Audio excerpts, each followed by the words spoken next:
Hello, my name is Tracy Morrison, and I'm going to talk to you about educational leadership. We are going to cover educational leadership, leadership traits, leadership styles, and how to be a leader.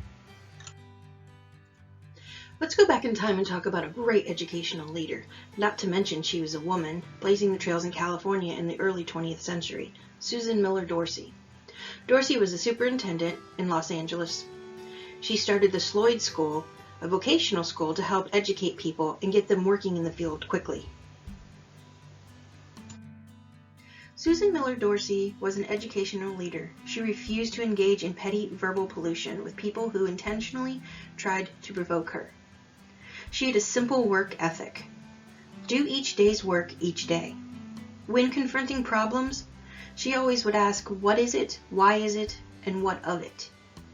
She was student-centered and a humanitarian with rules and regulations. So what kind of leader does this make her? So let's take a look at a few different leadership styles before we decide what kind of leader Susan Miller Dorsey was. Lead Like Jesus is a great book about leadership. The book's information can be found at the end of this video. Leadership is defined as leadership happens when any time we influence the thinking, behavior, or development of another person. So even if we are tutoring someone, we are influencing their thinking, behavior, and development. So we are leading. So here's a list of the top 6 educational leadership styles. Coercive is demanding. Visionary is idealistic. Affiliative serves others. Democratic is about teamwork. Pace setter sets high performance goals. And a coach is mentoring. And the best one yet, transformational leader.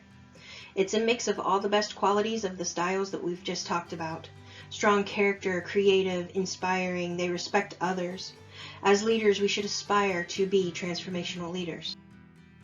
So how do I get started on this leadership journey? You start with yourself. You learn to lead yourself first. Have you ever heard of the old saying, the blind leading the blind? It's the same thing with leadership. If you can't lead yourself, then you can't lead others. So start with yourself. Focus on yourself. Eventually, you will be ready to step into a leadership role, and you won't be perfect at first. You will make mistakes, but you'll continue to learn on the job. Find leaders to spend time with. The next step is learning. Have an appetite for learning. It will help you in so many ways. It will help you to problem solve. If you're the leader of a department, know your department. Know the positions in the department because your staff will expect you to have answers. Understand the positions. Staff will have respect for leaders that understand their jobs and the stresses that come along with it. The next one is to be a good listener. Always be a good listener. Listen when people are talking. Make eye contact when they are talking. Put your phone away, put your tablet away, and close your laptop and give them your full attention. The next step is observation. Always observe your surroundings and how people are acting. Are they nervous? Are they emotional? Are they unengaged? Practice observation and you will develop intuition. Intuition is awareness or sensitivity concerning other people, projects, or partnerships.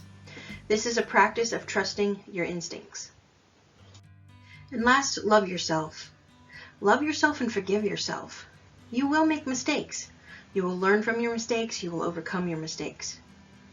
Don't be so hard on yourself. Just always remember, it's not a setback, it's a step back.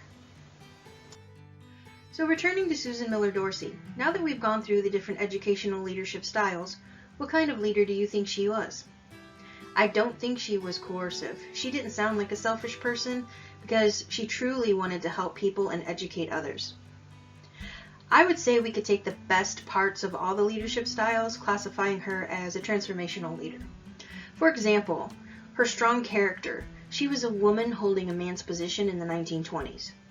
She was creative. She created the Sloyd School so people could be educated with a specific employable trade. She motivated people. Her work ethic was to do each day's work each day. And she valued people because she loved to educate them. My educational philosophy is similar to that of Susan Miller Dorsey's. I assist students in transitioning them from adolescence into adulthood, giving students transferable skills to use in the classroom and in life. I want them to welcome a challenge, know that by making mistakes they are learning, and to keep moving forward, never stand still. Here's a summary of things that you should keep in mind when you start on your leadership journey. Find mentors.